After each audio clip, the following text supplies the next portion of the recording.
Oke, selamat siang CDC.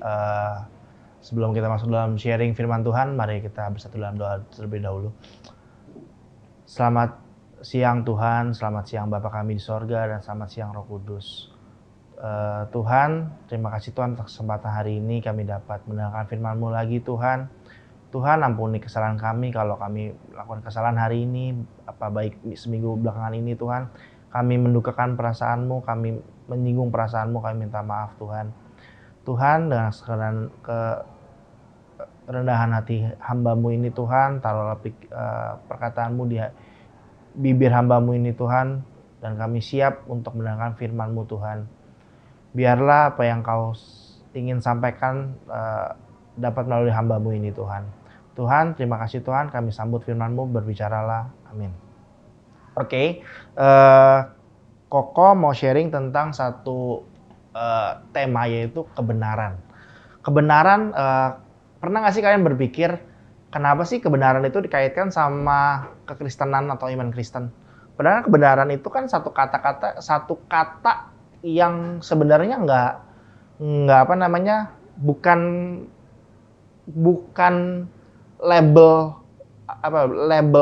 iman Kristiani. Kalau iman kan itu etimologinya kan pengertiannya kan emang dia memiliki kepercayaan akan Allah. Nah, kenapa kebenaran itu selalu dikaitkan dengan iman orang Kristen? Nah, kita belajar sama-sama. Nah, secara etimologi dan terminologi, asik gak? Berat banget bahasa gua. Nah, kebenaran itu memiliki bahasa asli yaitu emet, dan bahasa Yunani yaitu berarti aletheia. Nah, dalam yang tadi emet itu bahasa Ibrani, karena kan di Alkitab itu kan ditulis dengan dua bahasa, Perjanjian Lama Ibrani, sedangkan Perjanjian Baru Yunani. Nah, kalau bahasa Ibrani dia menggunakan kata emet, dan bahasa Yunani menggunakan kata aletheia. Dari kedua kata ini itu memiliki arti yang sama. Jadi tidak ada perbedaan antara arti emet dan aletheia, itu sama. Dua kata ini memiliki arti yang pertama yaitu kesetiaan. Dan yang kedua adalah fakta atas kejadian sesungguhnya. Bisa kejadian sesungguhnya, peristiwa sebenarnya, atau sesuai dengan fakta, yaitu bisa dibilang aletheia. Kenapa sih kebenaran itu dikaitkan sama iman orang Kristen dan dekat banget sama iman orang Kristen, kata kebenaran itu? Karena sesuai itu kayak karakternya Allah gitu. Kebenaran itu karakternya Allah, yaitu karakter Allah di dalam Allah, pribadi Allah itu ada yang namanya kesetiaan. Sikap Allah yang setia, dan sifat Allah adalah benar adanya dan sesuai fakta.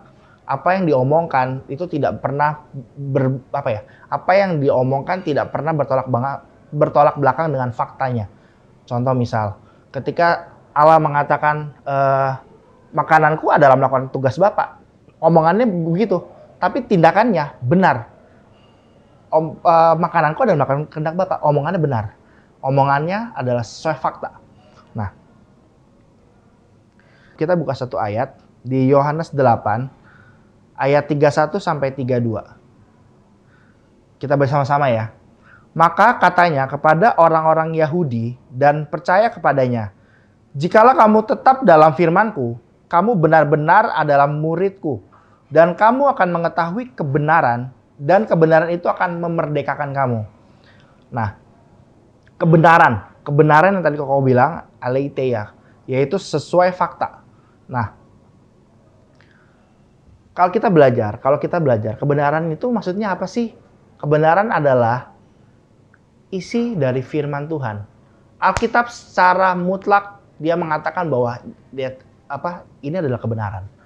Alkitab mengatakan ini adalah kebenaran. Sumber kebenaran dari orang Kristen itu Alkitab. Karena emang sesuai fakta, dan di dalam Alkitab itu menggambarkan isi karakternya Tuhan seperti apa, kesetiaan Tuhan seperti apa, dan itulah isi dari Alkitab itu. Nah, dari ayat yang tadi, yang Yohanes 8, 31 sampai 32, kita perlu underline, kita harus garis bawahi kalimat mengetahui kebenaran dan kebenaran akan memerdekakan kamu. Kita harus tahu kebenarannya itu isinya apa dulu. Nah, memerdekakan dari apa sih? Yaitu dari belenggu dosa. Kita ini ada dalam belenggu dosa. Belenggu dosa karena kenapa sih kita dianggap di dalam belenggu dosa? Anak kecil lahir nggak diajarin ngebohong, nggak diajarin maki-maki orang tuanya, dia bisa spontan bisa ngebohong, dia bisa ngelawan orang tuanya secara otodidak, dan itu adalah belenggunya manusia, belenggu dosanya yang dibilang tuh natur dosanya manusia. Nah, karena adanya kebenaran, yaitu firman-Nya Tuhan, yaitu yang ada di Alkitab, itu akan memerdekakan kita. Nah, kita samakan persepsi dulu. Kita samakan persepsi dulu bahwa kebenaran itu adalah mutlak. Isi adalah Alkitab itu adalah mutlak. Mungkin isi Alkitab bisa diselewengkan kalau pembacanya atau yang mengajarkan isi Alkitabnya bisa diselewengkan. Banyak ayat-ayat Alkitab yang diperkosa yang harusnya maknanya A tapi dibilangnya B. Tapi pada dasarnya kebenaran adalah mutlak. Mutlak kayak gimana contohnya? 2 tambah 2 ya 4. Itu adalah kebenaran. Itu adalah kebenaran bahwa 2 tambah 2 adalah 4. Kalau 2 tambah 2 adalah 6, itu adalah salah. Ya, adalah kesalahan. Jadi kebenaran itu mutlak sifatnya. Kita harus samakan dulu. Kalau kebenaran itu adalah mutlak. Nah, kita harus samakan juga kebenaran yang benar itu ada 3 poin. Kebenaran bahwa yang pertama adalah hanya ada boleh satu Allah dalam hidup kita. Hanya ada boleh satu Allah dalam hidup kita. Bukan berarti kita gak boleh punya 2-3 agama, gak boleh, gak begitu. Senin agamanya A, Rabu agamanya A, Jumat agamanya A, Minggu atau agamanya, bukan begitu. Hanya boleh ada satu Allah, yang berarti adalah hanya ada boleh satu Allah, satu Tuhan yang kontrol hidup kamu. Bukan kita nggak punya agama, bukan berarti kita agamanya banyak, enggak. Tapi cuma ada boleh satu Allah yang boleh kontrol hidup kita. Yang dimaksud di sini adalah cuma ada boleh Tuhan Yesus, cuma boleh ada Allah Elohim yang kontrol hidup kita. Kalau kita kontrol hidup kita, itu kita jadi Allah buat diri sendiri, dan itu nggak boleh. Itu kebenaran yang utama, cuman ada boleh satu Allah yang kontrol hidup kita. Makanya di 10 perintah Allah, itu ayat yang di kitab yang pertama yang dibilang dari 10 perintah Allah, itu jangan ada Allah lain di hadapanku. Aku adalah Allah Elohim, jangan ada Allah lain di hadapanku. Itu adalah poin bahwa Tuhan sangat tegas. Allah sangat tegas mengatakan jangan ada Allah lain di hadapanku. Jadi cuma boleh ada satu Allah yang kontrol hidup kita. Diri kita juga nggak boleh kontrol hidup kita. Kalau kita kontrol hidup kita sendiri, kita maunya A, kita melakukan sesuatu yang tidak sesuai dengan komando Tuhan, kita menjadikan diri kita Allah kecil dalam diri kita, dan itu nggak boleh.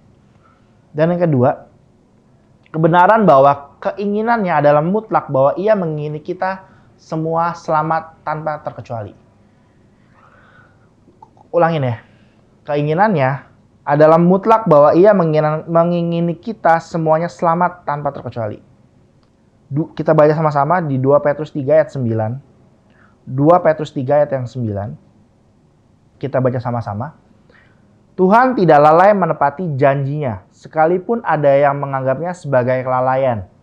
Tetapi ia sabar terhadap kamu, karena ia menghendaki supaya jangan ada yang binasa, melainkan supaya semua orang berbalik dan bertobat. Ingat ya, dia emang pengen rangkul kita semua. Dia nggak pengen ada yang binasa. Dia nggak bilang semua orang Kristen ya, atau semua agama tertentu. Dia bilang semua orang. Tapi dia memang bilang semua orang, tapi ada konsekuensinya. Dia ada konsekuensinya adalah supaya semua orang berbalik dan bertobat. Jadi nggak cuma semerta-merta kebenarannya bahwa Allah menghendaki sesuatu, tapi gue nggak mau tahu caranya gimana caranya, orang itu selamat, itu nggak bisa. Contoh misalnya begini, gue pengen nih anak gue jadi dokter. Contoh misalnya kok aja, tapi dia bodoh, dia bukan bodoh lah, dia nggak expert di bidang kedokteran, dia nggak bisa ngafal, dia pinternya malah musik, tapi gue pengen gimana ceritanya anak gue jadi dokter. Ujung-ujung kuliah nyogok, biar bisa keterima, terus tak kerja di rumah sakit, biar bisa keterima, nyogok segala macam. Nggak begitu. Sama dengan kebenaran yang Koko bilang, bahwa Tuhan emang pengen kita selamat, tapi yang bisa selamat adalah orang yang bertobat. Caranya gimana? Tuhan kasih kebenaran, yaitu firman-Nya. Emang Tuhan pengen ngerangkul kita semua. Dia pengen selamatin semuanya tanpa kecuali pun. Orang pertama dari orang pertama sampai orang terakhir dia pengen selamatin semua. Tapi ada syaratnya, itu bertobat. Nggak serta-merta dia pengen semua masuk, ya udah lu yang ngomongnya kotor, lu yang nonton bokep, lu yang ngebohong orang tua, masih ngelawan orang tua dan sebagainya, masih ngelakuin dosa. Biarpun dia pengen selamat, tapi kalau lu nggak tobat, lu akan dibuang. Dia punya tatanan dalam dirinya dia yang sesuai faktanya, bahwa orang yang mengasihi Bapa akan menjadi saudaraku yang laki-laki dan yang perempuan. Dan itu faktanya, orang yang mengasihi Bapa, ada syaratnya. Yohanes 3 ayat 16 pun mengatakan bahwa dia turun, dia ingin menyelamatkan bagi yang percaya. Dan itu udah fakta dari kebenaran. Dia emang pengenin kita ada, dia selamatin kita semua. Tapi syaratnya kita tobat. Pada dasarnya Tuhan mengingini dari dia kasih firman, dia kasih kebenaran firman-Nya melalui Alkitab. Tujuannya hanya dua, yaitu manusia menjadi makin mengasihi Dia. Yaitu ada ditulis di Matius 22 ayat 37 sampai 38. Dan Tuhan ingin juga manusia bisa mengasihi selamanya. Poinnya cuma dua. Maka di Matius 22 ayat 37 sampai 39 mengatakan, ada orang bertanya, Tuhan, apa hukum yang paling utama di antara semua hukum? Tuhan bilang, kasihilah Tuhan Allahmu dengan segenap hatimu, dengan segenap jiwamu, dengan segenap akal budimu. Dan yang tidak kalah penting dari itu adalah kasih samamu seperti kamu mengasihi dirimu sendiri. Kalau kamu ingin diperlakukan baik, lakukan juga untuk orang lain baik. Kalau kamu pengen orang gak pelit sama kamu jangan pelit sama orang. Kalau kamu gak pengen dibentak sama orang, kamu jangan bentak orang. Kalau kamu gak pengen dikatain sama orang, kamu jangan katain orang. Itu adalah hukumnya. Dan kasihi Tuhan sedemikian rupa dengan segenap ya. Dia gak bilang setengah hatimu, dia gak bilang dengan setengah jiwamu, dengan setengah akal budimu, dia bilang segenap. Berarti seluruh. Bukan 99%, tapi seluruh. Segenap, semuanya. Itu adalah perintah utamanya. Dia dari kebenaran adalah itu. Dan yang ketiga, jangan berbuat dosa. Banyak banget ya Alkitab bahwa upah dari dosa adalah maut. Kan tadi yang pertama tadi adalah hanya boleh ada satu Allah yang berkuasa dalam hidup kita.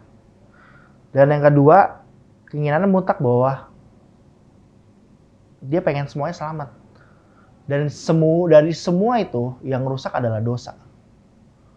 Kita bisa nggak mengasihi Tuhan? Kayaknya bisa, kayaknya ya, bukan bisa ya. Kayaknya bisa nih mengasihi Tuhan tapi berdosa. Nggak mungkin bisa. Nggak mungkin bisa.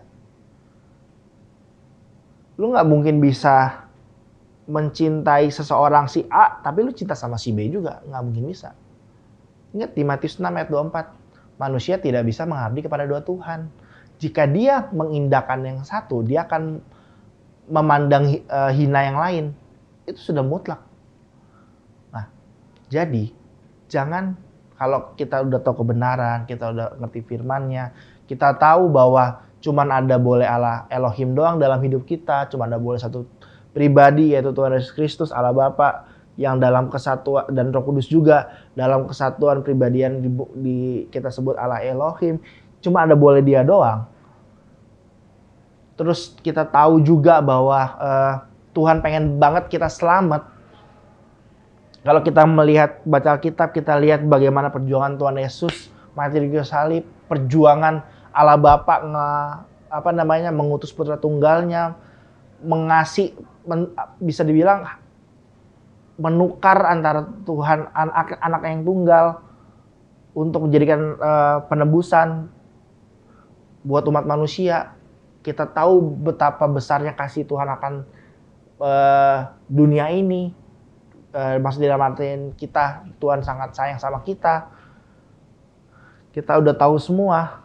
Stop untuk berbuat dosa. Stop untuk berbuat dosa. Baik dosa kecil, dosa besar, itu nggak ada sebenarnya dosa kecil, dosa besar. Bohong tipis. Orang tuh kadang-kadang suka tricky. Nggak apa-apa lah, bohong dikit, dosa kecil kok. Gue nggak sampai ngebunuh orang. Nggak apa-apa lah nonton bokep, gue kan nggak sampai ngambil anak orang. Nggak apa-apa lah mikir yang jorok-jorok, gue nggak sampai nonton bokep, gue cuma mikir jorok doang. Itu adalah pemikiran iblis. Dosa ya dosa, udah kelar. Dosa ya dosa, kelar. Kayak orang diet nih, orang lagi mau diet, gendut nih, terus mau diet.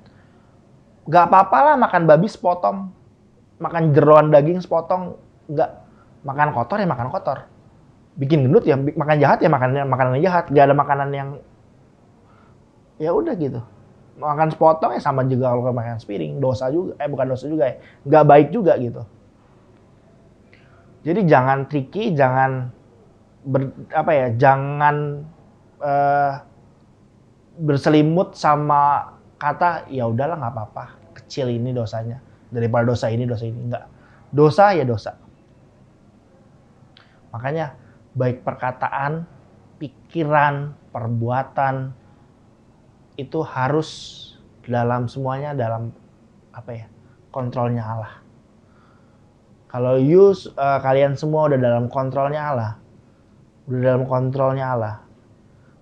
udah dalam kontrolnya kebenaran nih yang sudah kalian tahu, yang kalian pahami, yang kalian pelajari,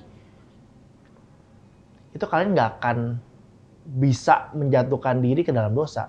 Bisa terpleset, tapi terpleset loh, bukan nyebur dalam dosa, tapi terpleset. Dan itu kalian akan tahu, aduh, gue harusnya nggak boleh begini nih. Aduh, harusnya gue nggak boleh begini. Itu tahu nih, ada kepekaannya, Roh Kudus akan kasih tahu, harusnya kamu nggak boleh gitu. Dan itulah baru namanya progresif. Kalau misalnya kita bilang kita progres ya proses, kita harus berprogres. Salah, benerin, jangan diulangin. Salah, benerin, ulangin. Sampai pada akhirnya kita didapatinya sempurna. Kita didapatinya berkenan. Oh, ini loh anakku yang setia. Oh, ini loh anakku yang udah tahu kebenaran, ya nggak cuma diomongin doang, ya dilakuin. Gitu. Nah, pada intinya kebenaran yang sejati adalah kebenaran yang membawa iman kamu